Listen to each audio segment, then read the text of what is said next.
జూబ్లీహిల్స్లో కాంగ్రెస్ నేతలు అజరుద్దీన్, నవీన్ యాదవ్లతో కలిసి మంత్రి పొన్నం ప్రభాకర్ మీడియా సమావేశంలో పాల్గొన్నారు. ఈ సందర్భంగా మంత్రి పొన్నం ప్రభాకర్ మాట్లాడుతూ ప్రజల ఆశీర్వాదంతో ఏర్పడిన ప్రజాపాలన ప్రభుత్వంలో అనేక కార్యక్రమాలు కొనసాగిస్తామన్నారు. ఆర్టీసీలో మహిళలకు ఉచిత బస్సు ప్రయాణం, 200 కోట్ల ఉచిత టికెట్లు ఇప్పటి వరకు పూర్తయ్యాయని, 6,800 కోట్ల రూపాయలను విలువైన ఉచిత ప్రయాణం జరిగిందన్నారు. 200 యూనిట్ల ఉచిత విద్యుత్ అందిస్తున్నాం, దీనివల్ల లక్షల కుటుంబాలు లబ్ధి పొందుతాయన్నారు.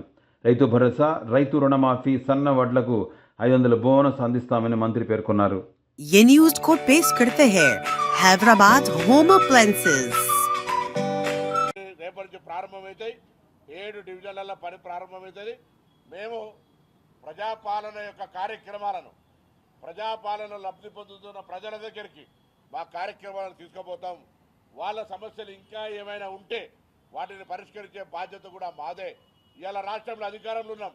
నేను ఎంతమంది చెప్పినా కంటోన్మెంట్ ఉప ఎన్నిక, అక్కడ ఎన్నికకు లేని సానుభూతి ఇక్కడ ఉంటుంది అనుకునేటువంటి అవసరంలే. ఇది సహజ మరణం.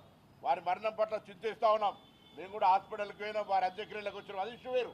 ఇవాళ ఈ రాజకీయంగా జూబ్లీహిల్స్ అభివృద్ధి జరగాలి, ప్రజా సమస్యల పరిష్కారం కావాలనుకుంటే తప్పకుండా అధికారంలో ఉన్నటువంటి ప్రజాపాలన ప్రభుత్వం ఈ నియోజకవర్గ ప్రజల సమస్యలు పరిష్కారం కావడానికి ఈ ప్రజలకు ఇచ్చినటువంటి అవకాశం తప్పకుండా ఈ కాన్స్టిట్యున్సీ హైదరాబాద్లో ఉన్న అన్ని నియోజకవర్గాల కంటే ఎక్కువ అభివృద్ధి అయ్యేటువంటి అవకాశంగా ఉంటుంది. కాబట్టి అవకాశం వినియోగించుకునే విధంగా మా నాయకత్వం ప్రజల దగ్గరికి పోతాం. చిన్న చిన్న అంశాలన్నీ కూడా ఓవర్కమ్ అయిపోయి అందరూ ఐక్యంగా, అందుకే బయట నుంచి లేదు లోపాలన్న తర్వాత లోపలందరూ కూడా సంఘటితంగా సంఘీభావంగా ఉండాల్సిన పరిస్థితి ఉంది. ఆ విధంగా ముందుకు పోతాం. ప్రధాన సమస్యలు అంటే కొంత ఇళ్లకు సంబంధించినటువంటి అంశం ఉంటుంది. పేదలకు సంబంధించిన స్లమ్స్ ఉన్నాయి, అక్కడెక్కడ కొంత వాటికి డ్రింకింగ్ వాటర్కి సంబంధించిన ఇష్యూస్ కూడా మెట్రో వాటర్ వర్క్స్ వాళ్ళతో మాట్లాడినాం. ఇటీవల బోరబండలో ఒకటి ఇనాగ్రేషన్ కూడా చేసుకున్నాం. దాంతోపాటుగా శానిటేషన్కి సంబంధించి కానీ స్ట్రీట్ లైట్కి సంబంధించి కూడా పర్ఫెక్ట్గా, ఎందుకంటే దాదాపు 10-15 నెలల నుంచి సరైన ప్రాపర్ రిప్రజెంటేషన్ లేక, నేనెవరు తప్ప ఆయన అనారోగ్యం ఉన్నదా కారణం ఏమైనా కావచ్చు, ప్లస్ ఇతరత్ర సమస్యల వల్ల కొంత జూబ్లీహిల్స్కి జరిగిన ఇబ్బందిని అన్నింటినీ పరిష్కరించే విధంగా మా చర్యలు ఉంటాయి. అది మొన్ననే మా గౌరవ వివేక్ గారు ఆల్రెడీ కార్యాచరణ తీసుకున్నారు. దానికి సంబంధించి కూడా కార్యక్రమం కొనసాగుతోంది. ఇంకా మీ దృష్టికి వస్తే కూడా ఏమైనా ఉంటే కూడా దయచేసి ప్రభుత్వం దృష్టికి తేండి. ప్రజా సమస్యల పరిష్కారంలో ఒక నిమిషం కూడా ఎరుకోపోయేది లేదు.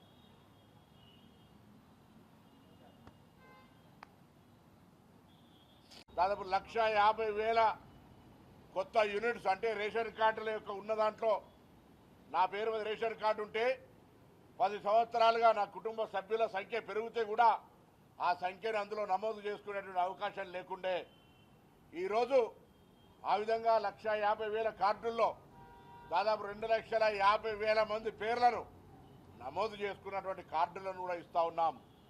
రాజకీయాలకు అతీతంగా అర్హతను బట్టి ఇప్పుడు కూడా ఇంకెవరైనా రేషన్ కార్డు రాలేదు, నాకు రేషన్ కార్డు కావాలనుకుంటే ఇప్పుడు కూడా అప్లికేషన్ చేసుకోండి. 1,00,000 మందికి ఇవాళ కూడా వెరిఫికేషన్ అవుతూ ఉంది. ప్రభుత్వం సానుకూలంగా 10 సంవత్సరాలు తెలంగాణ వచ్చిన తర్వాత పడ్డ ఇబ్బందులను తొలగించాలని ఈ రేషన్ కార్డుల ప్రక్రియ చేస్తూ ఉంది. ఒకవైపు పేదలకు అవసరమైన ఇందిరమ్మ ఇళ్ళు, 200 యూనిట్ల ఉచిత విద్యుత్తు, రేషన్ కార్డులు, మహిళలకు ఉచిత బస్సు ప్రయాణం, ఇలా అనేక రకాల కార్యక్రమాలతో పాటుగా పేదల పిల్లలు, బడుగు బలహీన వర్గాల పిల్లలు చదువుకునేటువంటి గురుకులాల్లో కూడా మెనూ ఛార్జీలు పెంచి, వారికి మెస్ ఛార్జీలు పెంచి ఈరోజు వాళ్ళ విద్యకు కూడా అనేక రకాల కార్యక్రమం తీసుకుంటా ఉంది. ఈ విధంగా ఈ ప్రభుత్వం ఎన్నడూ ఊహించని విధంగా పెద్దలకు మాత్రమే పరిమితమైంది అనుకునేటువంటి సన్న బియ్యాన్ని పేదలందరికీ ఇస్తూ ఉన్నది. ఇది గతంలో ఉన్నటువంటి పరిస్థితికి భిన్నంగా దొడ్డు బియ్యం తినక తీసుకొని రీసైక్లింగ్ అయ్యే పరిస్థితి నుంచి ఇలా 100% సన్న బియ్యం వాడుతూ ఉన్నారు. ఇది ప్రజలు గమనించాల్సిన అవసరం ఉంది. హైదరాబాద్ సంబంధించి ప్రత్యేకమైన శ్రద్ధ తీసుకొని గౌరవ ముఖ్యమంత్రి గారు స్వయంగా మున్సిపల్ శాఖ మంత్రిగా అనేకమైనటువంటి ఫ్లైఓవర్సు, అండర్ పాసులు, ఎస్టీపీలు, డ్రైనేజీలు, పార్కులు, స్ట్రీట్ లైట్సు అనే విధంగా అన్ని రకాల ప్రజాహిత సమస్యల్ని పరిష్కరించే విధంగా ప్రయత్నం చేస్తూ ఉన్నాం. తెలంగాణ రాష్ట్రం వచ్చిన తర్వాత హైదరాబాద్ సంబంధించి కృష్ణా కానీ గోదావరి నుంచి ఒక్క టీఎంసీ వాటర్ తెచ్చే ప్రయత్నం చేయలే టీఆర్ఎస్ ప్రభుత్వం. ఆనాడు గోదావరి జలాలు తెచ్చినా, కృష్ణా ఫేజ్ 1, ఫేజ్ 2, ఫేజ్ 3 తీసుకొచ్చినా కాంగ్రెస్ హయాంలో మాత్రమే జరిగినాయి. ఇప్పుడు మళ్ళీ గోదావరి ఫేజ్ 2 కింద 15 టీఎంసీలకు సంబంధించినటువంటి ప్రక్రియ కొనసాగుతూ ఉంది. హైదరాబాద్ నగరం పెరుగుతూ ఉంది. హైదరాబాద్లో ఆ రోజు ఉన్నటువంటి 540 MLD వాటర్నే ఇప్పటికి కూడా ఇవ్వాల్సిన పరిస్థితి వస్తూ ఉంది. అందుకే అండర్ గ్రౌండ్ ఏదైతే వాటర్ హార్వెస్టింగ్ ఉందో దాన్ని పెంచుకోవాలని ఇక్కడ ఉన్న హైదరాబాద్ నివాసులందరూ కూడా ఒక అవేర్నెస్ క్రియేట్ చేస్తూ ఉన్నాం. గ్రీనరీ పెంచి ఢిల్లీలాగా కాకుండా హైదరాబాద్ కాలుష్య నివారణ నగరంగా ఉండడానికి ప్రయత్నం చేస్తూ ఉన్నాం. దానికి అనుగుణంగా రింగ్ రోడ్డు లోపల ఈవీ పాలసీ తీసుకొచ్చినాం. ఫ్రీ ఆఫ్ ట్యాక్స్ తోటి ఎంత ఉన్నా ఈవీ వెహికల్స్ అన్ని తీసుకొచ్చే విధంగా చర్యలు తీసుకుంటున్నాం. హైదరాబాద్ లోపల పబ్లిక్ ట్రాన్స్పోర్ట్ సిస్టంలో ఓన్లీ ఈవీ, సిఎన్జి, ఎల్పిజి తప్ప ఇతర కాలుష్యానికి కారణమైన వాహనాలు నడవద్దనేటువంటి సంకల్పంతో పోతా ఉన్నాం. ఈ విధంగా ప్రభుత్వం అన్ని రకాల కార్యక్రమాలు తీసుకుపోతా ఉంది. అందులో 1వ తేదీ నుంచి జూబ్లీ హిల్స్ నియోజకవర్గంతో పాటుగా అన్ని నియోజకవర్గాల్లో ఈ కార్యక్రమాన్ని ప్రారంభిస్తాం. ప్రత్యేకించి జూబ్లీ హిల్స్కి సంబంధించి కొంత ఆకస్మిక అనుకోని కారణాల వల్ల ఉప ఎన్నిక వచ్చింది. మేము ఉప ఎన్నిక రావాలని నేను కోరుకోలే. కానీ ఉప ఎన్నిక వచ్చినప్పుడు తప్పకుండా ఆ ఉప ఎన్నికల్లో ప్రజలకు మెరుగైన సేవలు, అధికారంలో ఉన్న పార్టీని గెలిపించుకోవాలనే విజ్ఞాపన కూడా చేస్తూ ఉన్నాం. అందుకు సంబంధించి కార్యాచరణ బూతుల వారీగా మా పార్టీ ప్రజా సమస్యలు అన్ని రకాల కార్యాచరణతో ముందుకు పోతాం. దయచేసి ప్రజలకు ఏ సంబంధించిన సమస్య ఉన్నా గత 10 సంవత్సరాలుగా నిర్లక్ష్యానికి గురై మీ సమస్యలు పరిష్కారం కాలేదనుకునేటన్నిటినీ ప్రజాపాలన ప్రభుత్వం పరిశీలిస్తుంది. వాటిని మీకు ఎటువంటి ఇబ్బంది లేకుండా చేస్తుందనే మాట కూడా ఈ సందర్భంగా మనవి చేస్తాను.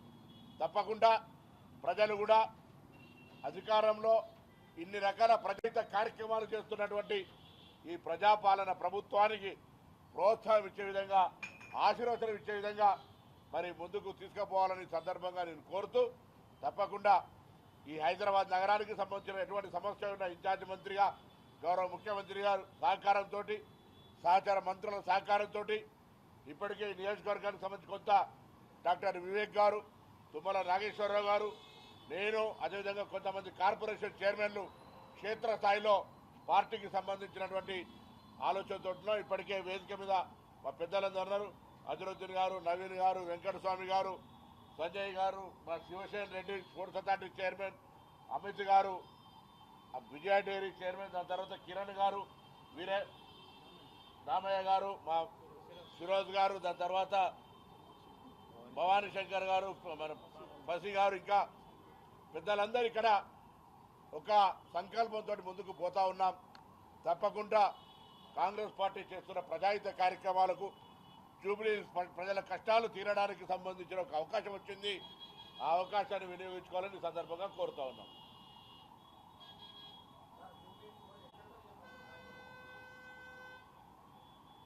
అభ్యర్థుల ఎంపిక మా చేయిలోది కాదు, ఏఐసిసి చూసుకుంటుంది.